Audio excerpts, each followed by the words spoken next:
Hello guys, நான் இன்றைக்கி இன்ட்ரோலாம் பேச விரும்பலை. டேரெக்டாக வீடியோக்குள்ளே போகலாம். இவ்வளோ கேவலமான முடிவு சத்தியமாக எந்த சேனலுமே எடுக்க மாட்டாங்க. சத்தியமாக சொல்கிறேன், ஜீ தமிழ் பாதாள சாக்கடை நோக்கி போய்கிட்டு இருக்குன்னு தான் நான் சொல்லுவேன். ஏன்னா வீக் 1 கேவலமான டிஆர்பி வாங்கியிருக்காங்க. அண்டு நெஞ்சத்துக்கு இல்லாத எதுக்கு எண்டு பண்ணணும்னு எனக்கு சத்தியமாக புரியல. ஹீரோ ஒர்க் ப்ரெஷர்னால் அவருக்கு குவிட் பண்ணுறாருன்னா அவருக்கு பதிலாக வேறு ஒரு ஹீரோவை ரீப்ளேஸ்மெண்ட் பண்ணிட்டு போய்கிட்டே இருக்கலாம்.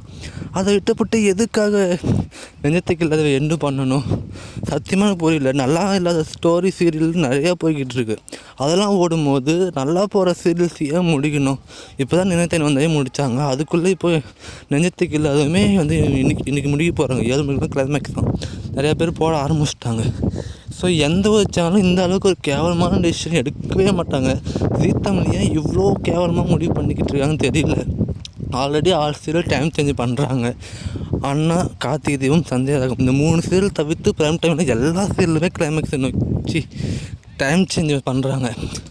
ஸோ இப்படி இருக்கும்போது நெஞ்சத்துக்கு இல்லாத எண்டு பண்ணுறாங்க. நேற்று வரைக்கும் 10 மணி ஸ்லாட்னு நம்ம சொல்லிக்கிட்டு இருந்தோம். ஆனால் இன்றைக்கி அது எண்டு பண்ண போகிறாங்க அப்படின்னு அஃபிஷியலாக எல்லாருமே சொல்ல ஆரம்பிச்சிட்டாங்க. இன்னும் சேனல் சைட்லேருந்து இன்னும் புறமாக வரலை. ஆனால் எல்லாருமே சொல்ல ஆரம்பிச்சிட்டாங்க எண்டாக போகுது 2 days 7 PM அப்படின்னு. ஸோ நெஞ்சத்துக்கு அது ஃபேன்ஸ் யாராவது இருந்தீங்கன்னா போய் பாருங்கள். இன்றைக்கி 7 மணிக்கெலாம் எண்டாகுது. ஸோ போய் பாருங்கள். ஸோ உங்களுடைய ஒப்பீனியன் என்னென்னு சொல்லுங்கள். என்கே ஃபேன்ஸ் இந்த வீடியோ பார்த்தீங்கன்னா அன்ஃபேர் டிசிஷன் தான் நான் சொல்லுவேன். Thank you so much.